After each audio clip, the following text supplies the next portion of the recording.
మొత్తానికి హైడ్రా అనే దానిపైన ఒక హైడ్రామా నడుస్తుంది అనుకోవచ్చా? హైడ్రా వల్ల ఫ్యూచర్కి ఉపయోగం ఉండొచ్చా? హైడ్రా వల్ల ఎవరికి ఉపయోగం, ఎవరికి నష్టం?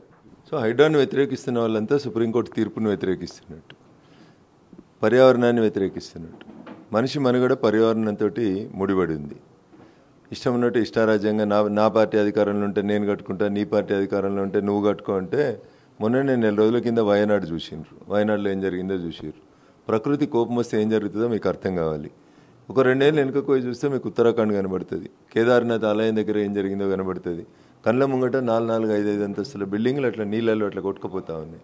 సో రఘునందన్ రావు భారతీయ జనతా పార్టీ నాయకుడి కంటే ముందు టీచర్గా, సైన్స్ని, పర్యావరణాన్ని ప్రేమించేటువంటి వ్యక్తిగా ఈ దేశ సర్వోన్నత న్యాయస్థానం సుప్రీంకోర్టు ఇచ్చిన జడ్జిమెంట్ ఏంటంటే చెరువుల్ని, కుంటల్ని కాపాడండి అని చెప్పింది. చెరువులు, కుంటలు ఎవరు కబ్జా చేసినా 24 గంటల నోటీసు లేకుండానే కొట్టిపడేసేమని చెప్పింది.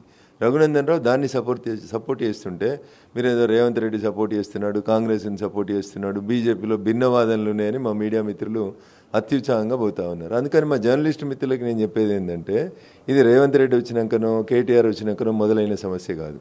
1994లో మొట్టమొదటిసారి భాగ్యనగరంలో ఉన్నటువంటి మీరాలం ట్యాంక్ అనేటువంటి చెరువు కబ్జా గురవుతుందని అన్నప్పుడు అప్పటి ముఖ్యమంత్రి గౌరవనీయులు దివంగత కోట్ల విజయభాస్కర్ రెడ్డి గారు రేచల్ చటర్జీ అనేటువంటి ఒక ఐఏఎస్ ఆఫీసర్ని పంపించి మీరాలం ట్యాంక్ పూర్తి స్థితి లోపల ఎట్లుండేనో అట్లా చేయమంటే చేసింది.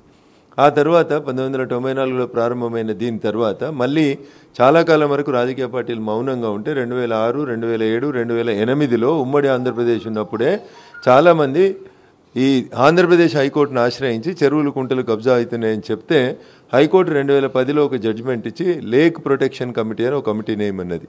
దానికోసం GOMS నెంబర్ 154 2010 సంవత్సరంలో అప్పటి ఉమ్మడి ఆంధ్రప్రదేశ్లో కాంగ్రెస్ ప్రభుత్వం ఒక జీవోని ఇచ్చింది. చెరువులు, కుంటలు, నాలాలకు వ్యతిరేకంగా ఎవరు కన్స్ట్రక్షన్ చేసినా వాటిని కూలగొట్టండి అని చెప్పింది. మరి ఇది రేవంత్ రెడ్డికి లేకపోతే కన్సర్న్ ఆఫీసర్ రంగనాథ్ గారికి, రఘునందన్కి ఏం సంబంధం ఉంది? It is a continuous process. ఆ ప్రాసెస్ని తెలంగాణ ఉద్యమం చేసినప్పుడు మా భూములు మాకే అని లొల్లిపెట్టిన కేటీఆర్ అనేటోడు మున్సిపల్ అడ్మినిస్ట్రేటివ్ మంత్రిగా ఉండి భాగ్యనగరంలో 2522 చెరువులు, కుంటలు ఉంటే వాటిని కాపాడుండ్రి అని చెప్తే వాటికి బఫర్ జోన్లు ఫిక్స్ చేయండి అని హైకోర్టు చెప్తే సగం చెరువులు, కుంటలలో టీఆర్ఎస్ పార్టీకి సంబంధించిన వాళ్ళే కబ్జాలు పెట్టేటువంటి దుస్థితి వచ్చింది. సరే, ఇప్పుడు వచ్చిన కాంగ్రెస్ ప్రభుత్వం మంచికో చెడుకో పనిని ప్రారంభించింది. మంచిని మంచిగా చూడేటువంటి సంస్కృతి లేకపోతే రాజకీయ పార్టీలు ఈ దేశానికి ఏం మంచిని నేర్పిస్తాయి? Irrespective of the parties, if something is going good you should say it is good. మంచిని మంచి అనుండ్రి, చెడుని చెడు అనుండ్రి. మీరు ప్రకృతిని ప్రేమించకపోతే, భాగ్యనగరాన్ని వయనాడుగా మార్చాలనుకుంటే మీ దురదృష్టం అది.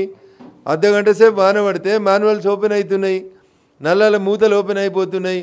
4 ఏళ్ల పిల్లవాడి మాన్యువల్లో చచ్చిపోయింది. బాధ అనిపిస్తలేదా? పిల్లలు లేరా మీకు? 18 ఏళ్ళ అమ్మాయి స్కూటీ మీద వస్తుంటే హైదరాబాద్ వరదలలో కొట్టుకుపోయింది. అన్నం తింటలేమా మనం? మనుషులం కాదా? ఇగో ఇది పర్యావరణాన్ని పరిరక్షించాల్సింది. దీని పేరే Bhagyanagaram. It is the city of the lakes. అది దాన్ని నాశనం చేసి చెరువులు, కుంటలు కబ్జా చేసి నాలాల మీద కట్టడాలు కట్టి వాటిని కూలుస్తుంటే కాంగ్రెస్ ఏమంటుంది, బీజేపీ ఏమంటుంది, టీఆర్ఎస్ ఏమంటుంది? అన్నం తినేటోడు ఎవడైనా చెరువులు, కుంటలు, నాలాలలో కడితే కొట్టేయమనే చెప్పాలి. దాంట్లో వేరే అర్థం ఎందుకు? ఇంకా దీంట్లో 2 సార్లు అధికారం అనుభవించినటువంటి ఒక పార్టీ నేత, వర్కింగ్ ప్రెసిడెంట్గా ఉన్న వ్యక్తి కొందరు పేర్లతో సహా చెప్తున్నాడు FTLలో భవనాలున్నాయి వాళ్ళకి కట్టరా అనేసి. ఎవరైతే వాళ్ళు ఈ మధ్య పార్టీ మారిన వాళ్ళు, తన పేరుగా ప్రధాన ఫామ్ హౌస్గా ఒక పేరు అయితే వస్తుందో జనవాడ ఫామ్ హౌస్, అది కూడా పూర్తిగా నాలాలో ఏదైతే నీళ్లు పారే నాలాలో గేటు కట్టిన పరిస్థితి. సో ఇవన్నీ కూడా సమర్థించడం, మీరు అన్నట్టు దశాబ్ద కాలం పాటు మా నీరు మాకే, మా భూములు మాకే అన్నట్టుగా ఆ నినాదంతో వచ్చినట్టు పార్టీ ఎందుకు వాళ్ళని సమర్థించినట్టు ఇప్పుడు ఒక డెసిజన్ తీసుకున్న వెంటనే ప్రభుత్వానికి వీళ్ళకి కూల్చినాక నాయి కూల్చండి, నేనే దగ్గర ఉంటా, ఇంత బాధ్యతారహితంగా మాట్లాడడానికి దీన్ని ఎట్లా చూడవచ్చు అంటుంది? ఫస్ట్ కేటీఆర్ అనేటోని రిమైండ్ చేయాలి. ఎందుకంటే బాగా చదువుకున్నాడు, అమెరికాలో పనిచేసి వచ్చిండు కదా, 10 ఏళ్ళు మంత్రి కదా. అన్నం తింటే ఈ మాటలు మాట్లాడొద్దు.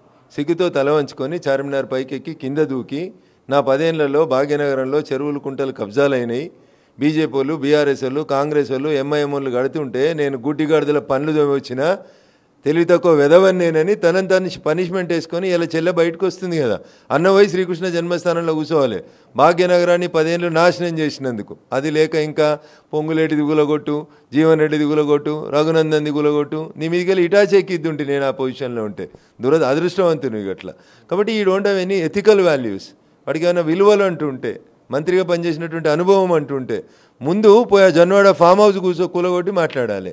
జొన్నవాడ ఫామ్ హౌస్ నువ్వు అధికారంలో ఉన్నప్పుడు నీది అవుతుంది. కాంగ్రెస్ వాడు అధికారంలోకి రాగానే జొన్నవాడ ఫామ్ హౌస్ నీ దోస్తుది అవుతుందా? అన్నం తింటలేవు, తింటున్నావా, చదువుకున్నావా, పెద్ద పెద్ద కంప్యూటర్లు అని చెప్తావు కదా, సాఫ్ట్వేర్లు అని చెప్తావు కదా. ఏ భూమి, ఏ చెరువు, ఏ కుంట ఎంత కబ్జా అయిందో తెలియదా? 10 ఏళ్ళు కబ్జాలు చేసుకొనిచ్చి, కట్టుకొనిచ్చి, రియల్ ఎస్టేట్ వ్యాపారం చేయనిచ్చి, మల్లారెడ్డిని మెడికల్ కాలేజ్ కట్టనిచ్చి, పల్లారాజేశ్వరరెడ్డిని అనురాగ్ యూనివర్సిటీ పేరు మీద ఇంకో మెడికల్ కాలేజ్ కట్టించి, నిన్నటిదాకా ఎంఐఎం నీ పక్కన ఉన్నాడు అని చెప్పి వాడు పోయి సల్కం చెరువులో ఫాతిమా కాలేజ్ కడుతుంటే సంకలు గుద్దుకుంటే ఎగిరి, ఇలా బుద్ధి లేకుండా మళ్ళీ ఇంకా బీఆర్ఎస్ వాళ్ళు కూడా కొట్టొద్దు, కాంగ్రెస్ వాళ్ళు కూడా కొట్టొద్దు. ఇదేం పద్ధతి?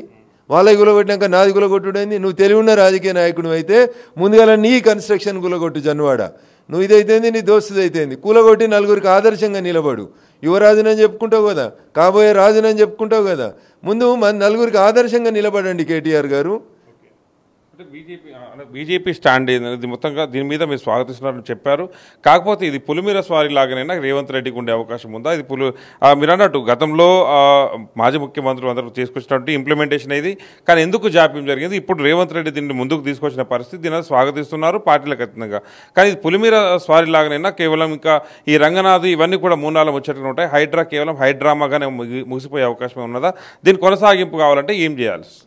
సో దేవాలయ భూముల్ని రక్షించేందుకు ఒకటి ఇంకో డెడ్రా అని పెట్టుర్రి. తెలంగాణలో ఉన్న అన్ని మున్సిపల్ కార్పొరేషన్లలో ఈ కబ్జాలను తొలగించేందుకు ఇంకేమైనా టేడ్రా పెట్టుండ్రి.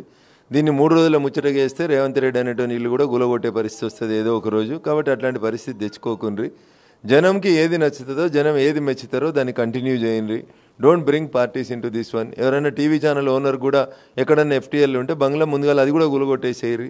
ముందుగా టీవీ ఛానల్ ఆయనకి చెప్పి అది గులగొట్టమని చెప్పుండ్రి. మనం బోధించడం కంటే ముందు ఆచరించాలని స్వామి వివేకానంద గారు చెప్పినారు.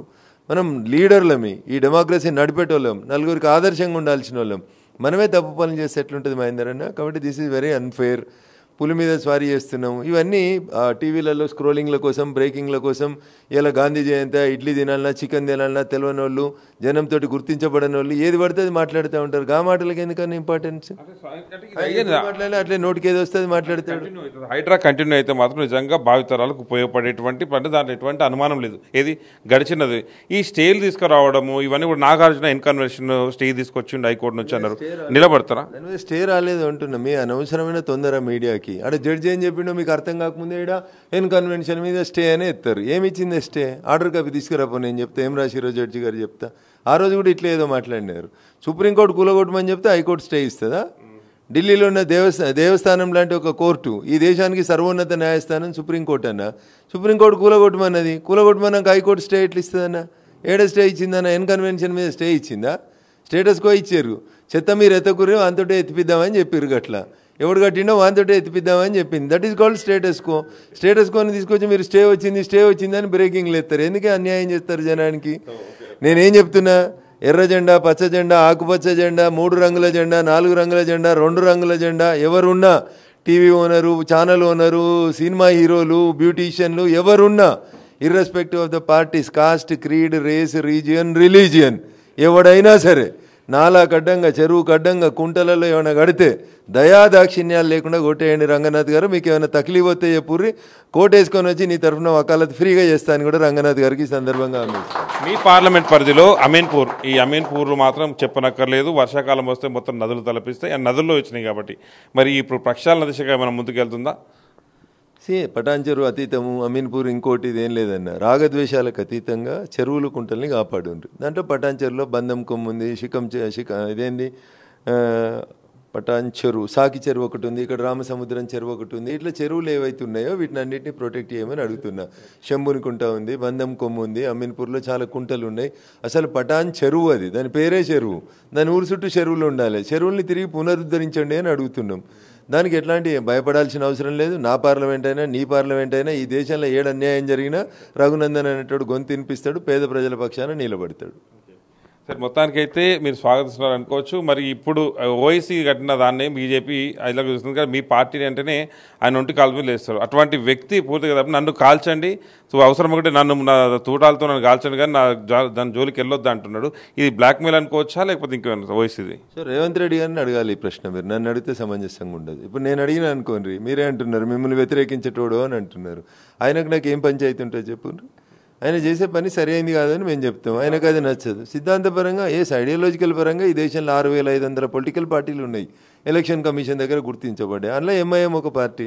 దాంతో ఏముందన్న, వాళ్ళన్న బారిస్టరు, యూకేలో చదువుకొని వచ్చిండు. ఈయన 5 సార్లు ఎమ్మెల్యే, ఆయన 4 సార్లు ఎంపీ.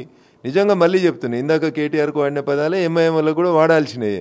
మీకు ఏమైనా ఉంటే సంస్కారం ఉంటే ముందు అవి కూలగొట్టాలి. చెరువులు ఎట్లా కడతారు మీరు? ఎంత అహంకారం మీకు? చెరువు మధ్యలో కట్టి ఇప్పుడు కూలగొట్టద్దు, మేము ముస్లింలం కాబట్టి కూలగొడుతున్నారు ఈ దేశంలో అంటే ఇదేం న్యాయం? అసలేం చేయాలంటే రేవంత్ రెడ్డి గారు ఈ ఎన్ కన్వెన్షన్ మీద, మల్లారెడ్డి మీద, ఆ పల్లా రాజేశ్వరరెడ్డి మీద, ఈ అసదుద్దీన్ ఓవైసీ బ్రదర్స్ మీద ఇన్ని రోజులు కట్టి అనుభవించినందుకు స్క్వేర్ ఫీట్కి ఇంత అని వేసి డబ్బులు వసూలు చేసి ఆ డబ్బుల్ని ఇట్లా నాలాలలో పడి చనిపోయిన కుటుంబాలకి, స్కూటీల మీద కొట్టి చనిపోయిన వాళ్ళకి, లేకపోతే వరదలలో దురదృష్టవశాత్తు ప్రమాదవశాత్తు చనిపోయిన పేద కుటుంబాలు ఎవరైతే ఉంటారో ఆ కుటుంబాలకి ఇవ్వాలని నష్టపరిహారం. ఫంక్షన్ చేస్తే 50 లక్షల కోటి రూపాయలు వసూలు చేసిండు నాగార్జున గారు ఎన్ కన్వెన్షన్ పేరిట. కక్కాలే కదా 10 ఏళ్ళ నుంచి, 2016లో కదా కూలగొట్టాల్సింది. 2024లో కూలగొడితే మీకందరికి ఇంత బాధ ఎందుకు అవుతుందన్న? కాబట్టి బరాబర్ కూలగొట్టాలి. ఎన్ కన్వెన్షన్ తీసుకున్న పైసలన్నీ వసూలు చేయాలి. ఆ పైసల్ని హైదరాబాద్లో వరదలలో నష్టపోయిన కుటుంబాలకు ఇవ్వాలి. This is my fair demand. ఇప్పుడు ఒత్తిళ్ల ద్వారా ఒకవేళ ముఖ్యమంత్రి కానీ లేదా ఈ హైడ్రా కమిషనర్ కానీ ఒకవేళ ఎన్నికడిగేస్తే బీజేపీ ఏ స్టాండ్ తీసుకోబోతుంది హైడ్రా పైన? సో తలపెట్టినటువంటి పనిని పూర్తి చేయమని మేము డిమాండ్ చేస్తాం. పేద ప్రజలకు నష్టం వాటిల్లకుండా చూడమని చెప్తాం. ఒకవేళ నాలాలలో ఎక్కడైనా ఎంక్రోచ్మెంట్స్ చేసి గరీబోళ్ళు ఇల్లు కట్టుకుంటే, నేను ఇందాక చెప్పిన కదా, మల్లారెడ్డి మెడికల్ కాలేజ్ పెట్టుకొని సీట్ అమ్ముకుంటుండు కదా, 1 కోటికో 2 కోట్లకు. ఆ పైసలన్నీ వసూలు చేసి ఈ నాలాలలో కట్టుకున్న గరీబోళ్ళని తీసుకొచ్చి రింగ్ రోడ్ పక్కన 100 కోట్లకి ఎకరం అమ్ముతారు కదా, అందులో 200 గజాలకు ప్లాట్ చేసి అట్లాంటి గరీబోళ్ళకి అందరికీ ఇల్లు కట్టియాలి. Because it is the responsibility of the government. Government చేయాలి. ఇల్లు లేనికి ఇల్లు కట్టించాల్సిన బాధ్యత గవర్నమెంట్ చేయాలి. నీకు ఫండ్స్ ఏడికెళ్ళి వస్తాయి, వసూలు చేయి. ఇట్లాంటి వాళ్ళ దగ్గర, దుర్మార్గుల దగ్గర నిల్చోబెట్టి వసూలు చేయి. గరీబోడు ఎవరైనా నష్టపోతుంటే వాడికి న్యాయం చేయి. Yes, if you take that stand, I will stand for you.